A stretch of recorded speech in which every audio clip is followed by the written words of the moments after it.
देश की ग्रामीण अर्थव्यवस्था पर पिछले कई सालों से ध्यान नहीं दिया गया।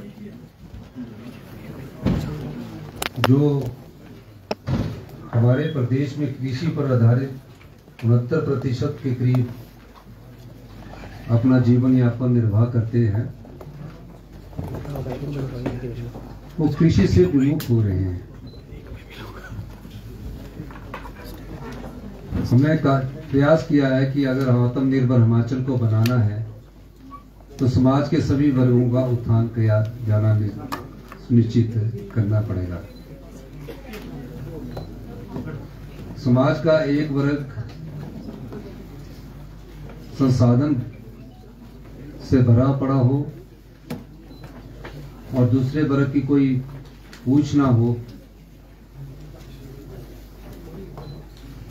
तो समाज कोई भी तरक्की नहीं कर सकता। इसलिए हमने समाज के सभी वर्गों को टच किया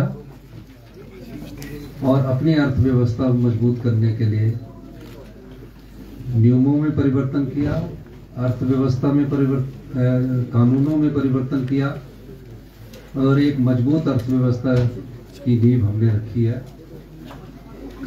पिछले बजट में हमने अपने प्रदेश में और समाज में एक सोच को विकसित किया कि हमें हमारे हिमाचल प्रदेश को ग्रीन राज्य के रूप में उभर कर आना है और उस दिशा में हमने धरातल पर बहुत अधिक कार्य किया। उसके परिणाम आपके सामने कुछ समय में आने वाले हैं। इसमें हमने ग्रामीण अर्थव्यवस्था में कृषि को महत्व दिया है। पूरे देश में जिस एमएसपी के लिए आज किसान सड़कों में दिल्ली में बैठे हैं, हमने अपने प्राकृतिक सौंदर्य और जलवायु को समझा और प्रयास किया कि हमें अपने जलवायु और स्वच्छ वातावरण के अनुसार खेती को बढ़ावा देना चाहिए। इस दृष्टि से हमने कहा कि जो लोग यूरिया का प्रयोग नहीं करेंगे और जो दूसरी खादें उनका प्रयोग नहीं करेंगे, रासायनिक खादों का प्रयोग नहीं करेंगे, जहर मुक्त खादों का जो प्रयोग करेंगे, उसमें हमने दो चीजों को लिया। हमारे यहाँ गेहूं होती है और मक्का होती है और शिमला में बागवान हमारे होते हैं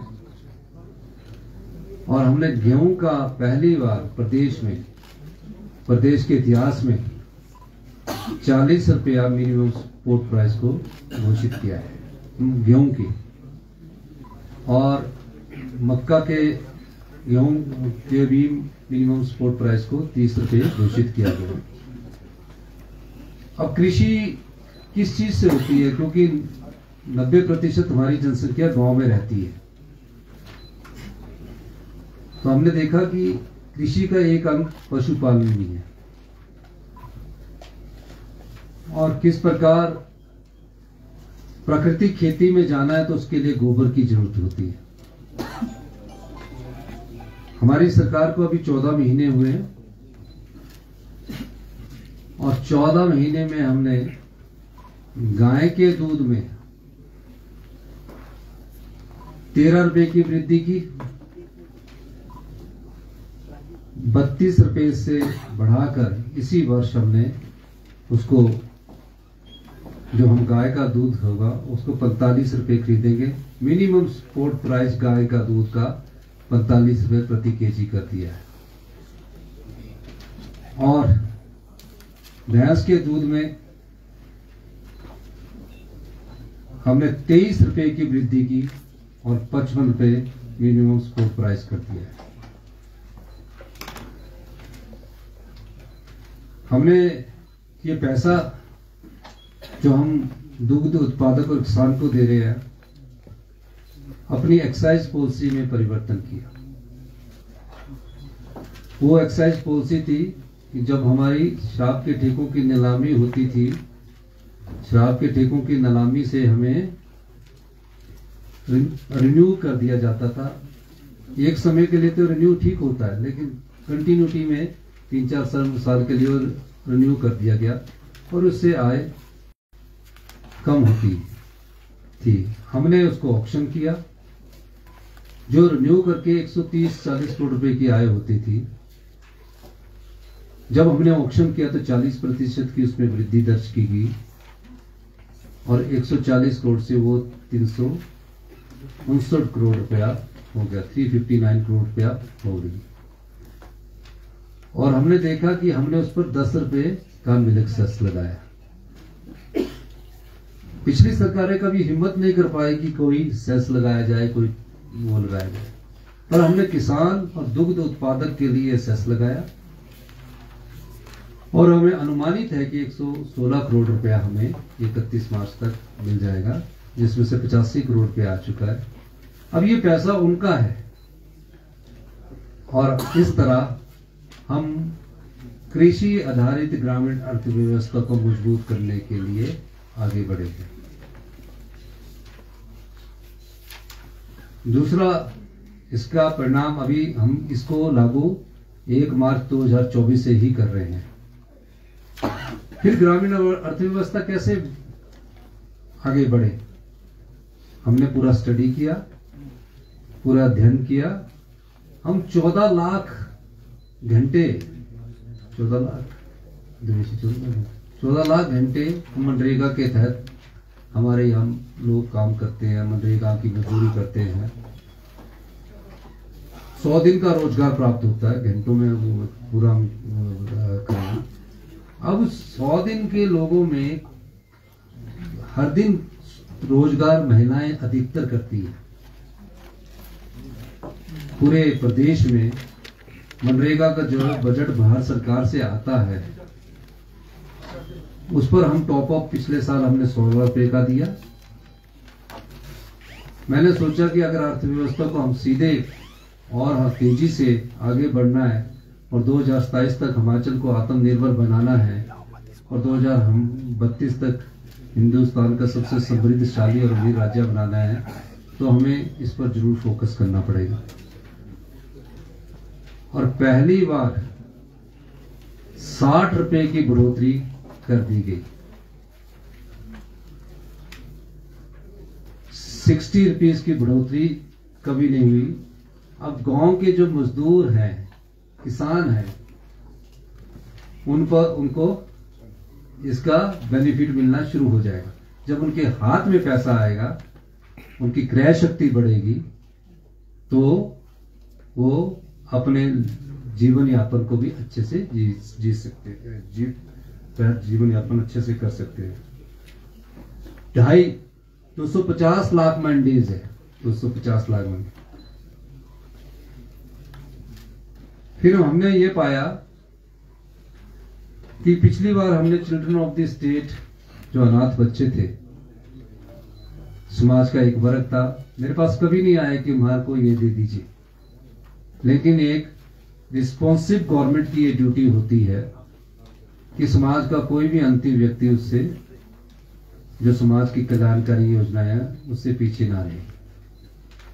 पहली बार ऐसा हो रहा है कि जो विधवा महिला है, जिसकी आय की इनकम 2.5 लाख रुपए प्रति वर्ष है, नहीं तो क्या होता है 1 लाख रुपया, 2.5 लाख रुपया, 2.5 लाख से कम है, उनके बच्चे तकरीबन लगभग 1 लाख के करीब विधवा महिलाएं हैं। उनके बच्चों को पूरी तरह निःशुल्क शिक्षा सरकार द्वारा उपलब्ध करवाई जाएगी। मकसद क्या है कि समाज की एक ऐसी वुमेन ऑफ द स्टेट कह सकते हैं हमने, जिनको समाज के का लाभ मिलना चाहिए, जो हमारी वेलफेयर योजना है उसका लाभ मिलना चाहिए। उस दृष्टि से हमने पाया कि इनके बच्चों को पढ़ाई के लिए, चाहे आईआईटी में जाए, आईआईएम में जाए, पॉलिटेक्निकल करे, नर्सिंग करे, सब जगह करे, चाहे कॉलेज में पढ़े या किसी भी संस्थान में जाए, उसकी सारी पढ़ाई का खर्चा सरकार के द्वारा उपलब्ध करवाया जाएगा। और जो गरीब मजदूर महिलाएं हैं, किसी कारणवश अपने पति को खो चुकी हैं, उनके बच्चे हैं, और उनकी दयनीय स्थिति ठीक नहीं है, उनके घर बड़े घर में रहने लायक स्थिति भी नहीं है। कई घर ऐसे हमने गांव में देखे हैं जहाँ रहने लायक स्थिति नहीं होती है। उनके लिए भी हमने आय सीमा 2.5 लाख तय की और 3 लाख रुपए की सहायता राशि उन्हें उपलब्ध करवाई जाएगी मकान बनाने के लिए। उसी तरह एकल नारी है, उनको भी 3 लाख रुपए की सहायता राशि उपलब्ध करवाई जाएगी। तो ये जो हमारी माताएं बहनें हैं, जो जिनके पति किसी न किसी कारणवश, चाहे दुर्घटना या किसी कारणवश उनको छोड़ के चले गए, इस दृष्टिकोण को, सामाजिक दृष्टिकोण को हमने अपनाया है। हम लोग राजनीतिक जीवन में होते हैं, सब प्रकार की पीड़ा और दर्द समझना हमारा दायित्व होता है। अब युवा खेलने जाते हैं, जोनल टूर्नामेंट होता है, हमारे मंत्री लोग जाते हैं, हमारे मिनिस्टर लोग जाते हैं, तो 50 रुपए दिहाड़ी, 120 रुपए दिहाड़ी या इतनी दिहाड़ी मिलती थी। हमने उस दर्द को समझा और हमने एक नई खेल नीति लाने का हमने प्रयास किया है। और जो घोषणाएं हमने आज स्पोर्ट्स मैन के लिए की है वो अप्रत्याशित है। और जो हमारी कबड्डी की बेटियां एशियन गेम्स में गई थी, उनको भी आने वाले समय में इस योजना का लाभ मिलेगा। हमने कई प्रकार से परिवर्तन किए। हमने देखा कि जो बेचारे, कई मेरे पास माताएं आती रही, अपने बच्चों को लेके आती रही, दिव्यांगजन थे, उनके पास कोई हिमाचल प्रदेश में 75 साल में कोई भी ऐसा संस्थान नहीं है कि जहां वो उच्च शिक्षा प्राप्त कर सके। मैं सामाजिक सरोकार से संबंधित आपसे बात कर रहा हूं। फिर हमने निर्णय लिया कि जितने भी दिव्यांग हैं, जिस प्रकार की भी एजुकेशन है, उनको बेस्ट क्वालिटी की एजुकेशन हम देंगे और उसका एक केंद्र हम कंडाघाट में स्थापित करेंगे। और जब कई बार मैं भी मुशोबरा जाता था, ऊपर एक हमारा दिव्यांग का मुशोबरा के ऊपर, ढली के ऊपर है, बहुत ठंड होती थी, वो बहुत ठंडा इलाका था। उन बच्चों को भी जब वो संस्थान बन जाएगा उन्हें उपलब्ध करवाया जाएगा। कई लोग हमारे नशे की लत में पड़ गए, कई नशा केंद्र खुले, नशा निवारण केंद्र खुले हुए। जब हमने उन नशा निवारण केंद्रों को देखा तो बंद 8 कमरों में चल रहे हैं, 10 कमरों में चल रहे हैं, कई जगह छोटा मोटा ओपन स्पेस भी है। उस चीज को हमने समझा और कहा कि 15-20 बीघे में एक अच्छा नशा निवारण केंद्र होना चाहिए, जहां उसे खेल की सुविधा हो, पढ़ने की सुविधा हो, लाइब्रेरी की सुविधा हो। तो इस दृष्टि से वो भी, जहां हमारा ये दिव्यांगों का बन रहा है, वो भी उसी कंडाघाट स्थान पर इसको बनाया जा रहा है। आर्थिक बदहाली के बाद भी हमने 23% का राजस्व प्राप्त किया। जब मैं चर्चा कर रहा था अपने अधिकारियों से, हमारे तर्क वितर्क हुए, सब प्रकार से समझा गया और समझने के बाद हमने पाया कि इस 23% को हमने लोगों को, जो हमने 1 वर्ष के अंदर राजस्व, पिछला तो चल रहा है राजस्व, तो जो हमने 1 वर्ष के अंदर 22-23% अर्थव्यवस्था में सुधार करके जो राजस्व प्राप्त किया, उसे बांटना है, जिसमें विधवाएं महिलाएं होगी। आप देखते हैं कि शिमला का ये जो हमारा कृष्णा नगर एरिया है, कई लोग बेचारे बहुत गरीब हैं, उनके जीवन यापन में कैसे सुधार लाया जाए, तो हमने वाल्मीकि समाज के लिए, हमारा महर्षि वाल्मीकि जी रामायण के रचयिता थे और राम मंदिर का भी अभी निर्माण हुआ है। तो जो वाल्मीकि समाज से जुड़े हुए लोग थे, उनकी जीवन यापन की पद्धति को सुधारने के लिए हमने उन्हें, जिसकी आय 1 लाख रुपए से कम है, 2.5 लाख रुपए, 1 लाख रुपए से कम है, तो उसे हमने 3 लाख रुपए की मकान बनाने के लिए आर्थिक सहायता देने का प्रावधान किया है।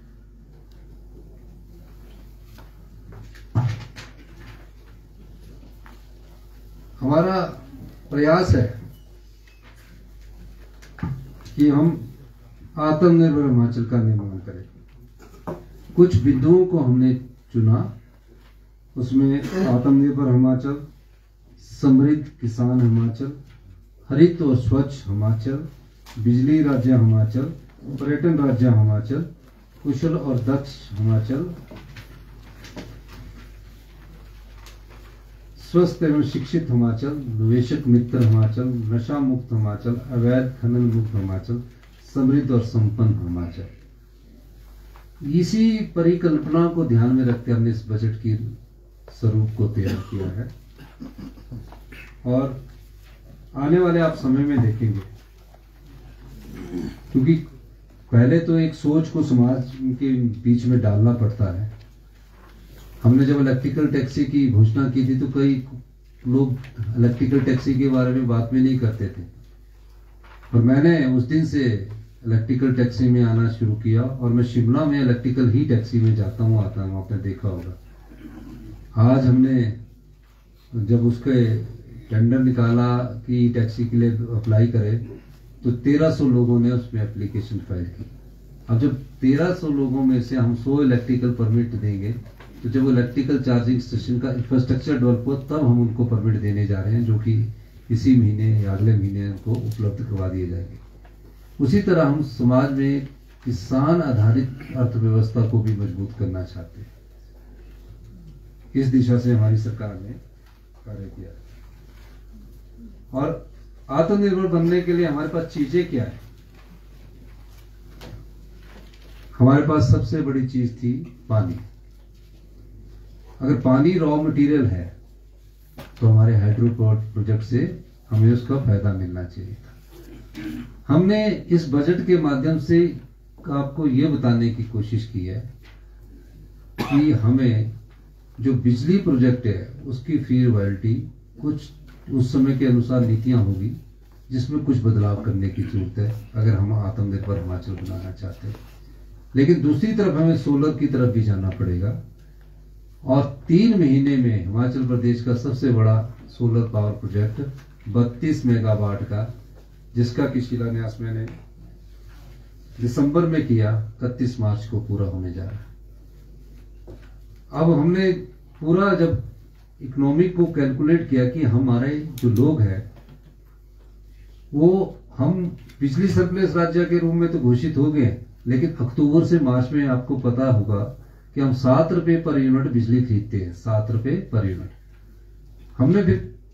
हमने हमारे अधिकारियों ने इस पर चर्चा की और कहा कि सोलर पर हमें जाना चाहिए ताकि दिन के समय हम जो बिजली की पूर्ति है उसको कर सकें।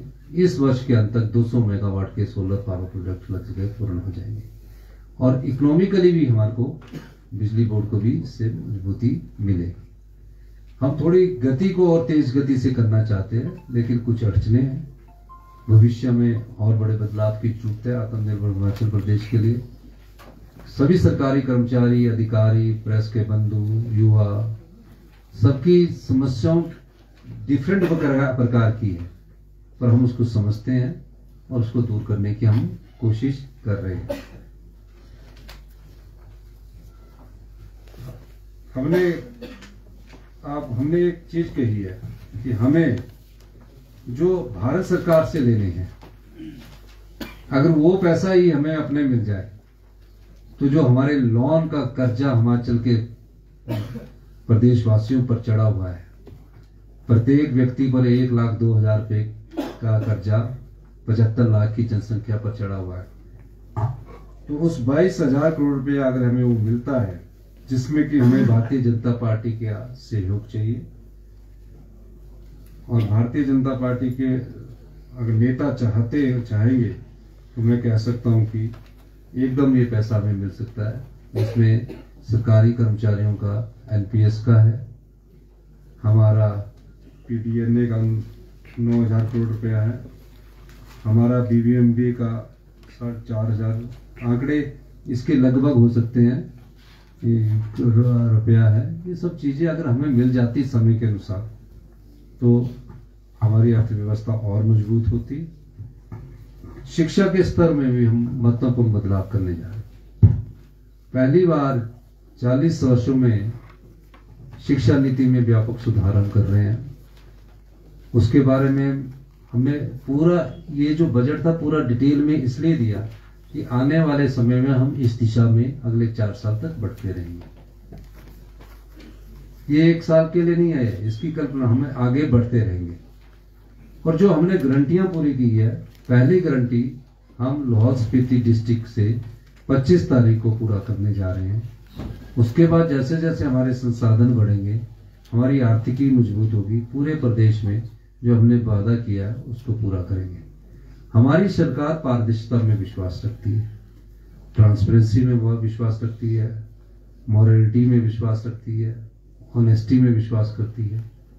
14 महीने के एक कार्यकाल में एक भी मंत्रिमंडल के सदस्य, एक भी किसी हमारे नेता पर कोई भ्रष्टाचार के आरोप नहीं लगे। ये बात मैं इसलिए कह रहा हूं कि हमारी सरकार ने अगर ट्रांसपेरेंसी की है तभी हम आगे बढ़े। मैं किसी पर और पर टिप्पणी नहीं करना चाहता, लेकिन प्रदेश की अर्थव्यवस्था को मजबूत करने के लिए कड़े से कड़े फैसले लेने से भी हम पीछे नहीं हटेंगे, क्योंकि प्रदेश की हितकारी सरकार वही होती है जो प्रदेश के युवाओं का भविष्य सुरक्षित करे, प्रदेश की महिलाओं का सम्मान करे, किसान को उसकी फसल का उचित मूल्य मिले, मजदूर को उचित दिहाड़ी मिले। ये सब चीजें आत्मनिर्भर हिमाचल की ओर इंगित करता है। हम सब लोग मंत्रिमंडल के सदस्य दिन रात मेहनत करते हैं, नई योजनाएं लाते हैं, नई सोच को विकसित करते हैं, फिर आपके सामने ये बजट प्रस्तुत करते हैं। बाकी तो आपने सारा बजट सुन लिया है, सारे बजट की काफी आपको उपलब्धि भी हो जाएगी। अच्छा, जो आवारा पशु थे, अब कईयों ने गौ सदन खोले हैं। हमने कहा आपका गौ सदन है, हमारे पास मिले। जब हमारी मिलक की मीटिंग हुई, उन्होंने कहा कि 700 रुपए से हमारा गुजारा नहीं होता, उसको बढ़ाकर हमने 1200 रुपया कर दिया है। और जो हमारे जो कांगड़ा, हमीरपुर, बिलासपुर, ऊना में जो फसल उगाते हैं, तो कई आवारा पशु जो होते हैं वो रात को क्या करते हैं कि जिसने कणक उगाई उसको पूरा खा जाते हैं, और सवेरे किसान देखता है कि वो पूरे का पूरा खेत साफ है, और इनके झुंड के झुंड आते हैं। छोड़े हम ही लोगों ने, झुंड के झुंड आते हैं। उस चीज के लिए हमने नुकीली और जालीदार तार के प्रबंध कर दिया है, ताकि किसान को आर्थिकी और मजबूत हो। तो किसान के प्रति हमने एक सोच को विकसित करने के उद्देश्य से भी काफी हम काम कर रहे हैं। एग्रीकल्चर सेक्टर मजबूत हुआ, इसलिए राजीव गांधी कृषि स्टार्टअप योजना का हमने शुभारंभ किया। प्रत्येक पंचायत से 10 लोग जो प्राकृतिक खेती करेंगे, उनको सब प्रकार की सुविधाएं भी मिलेगी। उसके खेत में हमारा एग्रीकल्चर ऑफिस भी जाएगा और प्राकृतिक खेती के बारे में उसको जानकारी देगा। जब उसकी पैदावार होगी, वो 40 रुपए प्रति किलो के हिसाब से गेहूं भी खरीद लेगा, 30 रुपए प्रति किलो के हिसाब से वो मक्की भी खरीद लेगा। और ये धरातल में आने वाले आपको अगली फसल, क्योंकि अभी जो हमारी फसल है ना गेहूं की, वो तो मेरे ख्याल कटनी है। उसके बाद स्मार्ट क्लासेस बनेगी। पहली बार हमारे हिमाचल प्रदेश के गवर्नमेंट स्कूलों के 200 टीचरों को हम बाहर भेज रहे। शिक्षा में हमारा जो स्तर जिस तरह से गिरा, उस शिक्षा के स्तर में हमने महत्वपूर्ण बदलाव किया। सड़कों में नई टेक्नोलॉजी को हम बढ़ावा दे रहे हैं। आने वाले समय में देखेंगे सड़कों में नई टेक्नोलॉजी आ रही है, उसको बढ़ावा दे रहे। सभी जो जितने भी विभाग है उसमें महत्वपूर्ण परिवर्तन किए जा रहे हैं। माइनिंग पॉलिसी हमारी आ रही है कि माइनिंग को हमने कैसे बढ़ाना है, कैसे आगे बढ़ना है। हमारी सारी प्रकार से हिमाचल के दृष्टिकोण को देखते हुए हमने बड़े महत्वपूर्ण बदलाव किया है। अगर कोई आपसे कोई सवाल पूछना चाहता था, एक मिनट। हाँ जी, 23% एडिशनल रेवेन्यू कहाँ से आया? ये तो आपको बजट में बताया ही है कि 130 करोड़ रुपया हर महीने रिन्यूअल और ठेके होते थे। इस बार 358 आया। हमारे और रिसोर्सेज बढ़े, वैट बढ़ा हमारा, एक्साइज बढ़ा, शेयर पे जो इन्होंने घटाए थे उससे आया, कई चीजें हैं उसमें पूरा है दिया हुआ देखना। जब आपने सत्ता संभाली थी तो कहा था कि हिमाचल की स्थिति श्रीलंका जैसी है, अब कितना परिवर्तन महसूस करते हैं आप? देखिए, मैंने आज आपको कहना चाहता हूं, जिस समय हमने सत्ता संभाली थी और हम रूटीन गवर्नमेंट की तरह नहीं जाना चाहते थे, मैं सभी का धन्यवाद करना चाहूंगा। हमने जिस प्रकार से फैसले किए, जिस प्रकार से नियम बदले, उसका फायदा अब होने लगा, जिसका अर्थव्यवस्था पर असर दिखता है। पहले क्या होता था, एक छोटा सा एग्जांपल है, छोटी बात है बड़ी, कि हिमाचल भवन जाना सिर्फ एमएलए को कमरे मिलते थे, हिमाचल सदन जाना 100 रुपए 150 रुपए का कमरा होता था। हमने सबके लिए यूनिफॉर्मिटी लागू कर दी, रेस्ट हाउस में यूनिफॉर्मिटी लागू कर दी, नियम बदले। हमारी इंटेंट मंशा उससे जाहिर होती है कि हम सब कुछ बदलाव करना चाहते थे। फॉरेस्ट डिपार्टमेंट में कंस्ट्रक्शन डिवीजन बना था, उसको हमने बंद किया, वहां कंस्ट्रक्शन करने वाले अलग थे। कई और बदलाव किए, जो टेंडर आपके 51 दिन में होते थे आज 20-30 दिन में हो रहे हैं। और फंडामेंटली कई बदलाव हुए, 365 बदलाव की एक बुक छापी हमने, जो हमने 365 दिन में की है, वो बुक मैं आपको उपलब्ध करवा दूंगा। सर, आपने कर्मचारियों को जो ये दी है और एरिया दिया है, कितनी टोटल लाइबिलिटी होगी? उसमें बोला है 4% देने में 580 करोड़ रुपए ग्रेजुएटी। नहीं, वो ग्रेजुएटी हमने वो ग्रेजुएटी का भी किया है, सिस्टमेटिक ढंग से हम कर रहे हैं। ऐसा नहीं है ना कि हम कर्जे के बोझ के नीचे दबे रहें, हमें कर्जा भी तो कम करना है, हमें लाइबिलिटीज भी तो कम करनी है, हमें कर्मचारियों को उसके जो महंगाई बढ़ रही है उसके हिसाब से उनको किस्तें भी देनी है। सब प्रकार से बजट का आकलन करके खर्चों को भी कम करना है। कुछ खर्चे ऐसे होते हैं जो नजर आ जाते हैं, कुछ खर्चे को हम जो बर्बाद खर्चा होता है वो नजर नहीं आते, उसको हम रोक रहे हैं। अब कई चीजें ऐसी है जो चीजें जरूरती ही नहीं थी पर बजट डलता जा रहा था। अब कई बिल्डिंगें ऐसी है जो किसी को 1 करोड़ चाहिए, किसी को 50 लाख चाहिए, हमने बोला विधायक अपनी प्राथमिकता में वो भी दे। अब विधायक अपनी एमएलए फंड से जब वो किसी जगह जाते हैं, क्योंकि विधायक को पता होता है कि उसके विधानसभा क्षेत्र में कौन आदमी कमजोर है, अपने विधायक निधि से वो घर भी दे सकता है। तो कितने लाख हजारों लोगों को घर मिलेंगे। तो ये सब चीजें 22,000 करोड़ पे आप कह रहे हैं सेंटर से लेना, कितनी उम्मीद है या वैसे ही फिगर रहेगा? देखिए, अब हमने अपनी फ्री रॉयल्टी लेनी है। अगर मैं सोचूं कि मैं इसमें टच ही न करूं, उम्मीद पर दुनिया कायम रहती है। तो हमने 12% रॉयल्टी का भी केस किया है ना, धौला सिद्ध में। उसी तरह इस बात को मैंने दिल्ली पर भी उठाया, और कहीं ना कहीं जब हम सब मिलकर चाहेंगे, अगर बीजेपी वाले चलेंगे तो सफलता पूरी तरह हाथ लगेगी। अगर ये हिमाचल विरोधी नहीं है तो हमारे साथ चलना चाहिए इनको। कौन ऐसी सरकार होगी जो बोल रहा है कि भारतीय जनता पार्टी के विधायक करो कि हमारे साथ चलो, मैं ही चल पड़ूंगा, मुझे जहां बुलाएंगे मैं चल पड़ूंगा। हिमाचल के हित में मैं कहीं भी जाने को तैयार हूँ। खिलाड़ियों के लिए प्राइज मनी तो बढ़ाया है, लेकिन अच्छे खिलाड़ियों के लिए प्राइज मनी बढ़ाया है, लेकिन अच्छे खिलाड़ी आए हिमाचल प्रदेश से, उसके लिए क्या किया है? स्कूल्स में पीटी डीपी के टीचर्स नहीं है, जहाँ पे टीचर्स हैं आपने सुना नहीं सर, आपने खाली पीरियड रहते हैं, वो तैयारी नहीं करते। आपने सुना नहीं, मैंने बोला शारीरिक के पद जो फिजिकल टीचर एजुकेशन के उनके बढ़ जाएंगे, बजट में बोला।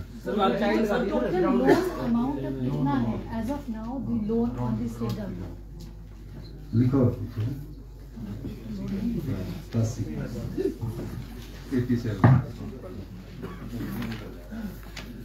लिखा 87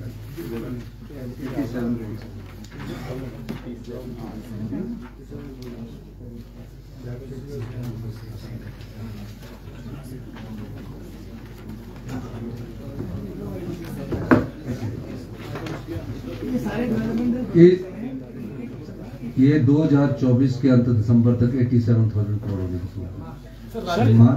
मार्च इस वित्तीय वर्ष में। सर, कर्ज की यहाँ पर बात हो रही है, आत्मनिर्भर हिमाचल की यहाँ पर बात हो रही है, तो ऐसी कौन सी योजना, आप कौन से शेयर खबर ना हो सर, तो ऐसी कौन सी ऐसी योजनाएं हैं सर जो कि आमदनी बढ़ाने के लिए भी उपयोग में लाई जाएगी? थोड़ा सा नेट सेल में आप जानकारी दीजिए। आप बजट को पढ़िए, बजट में काफी योजनाएं लिखी हैं, आप समझ जाएंगे। बहुत बहुत धन्यवाद।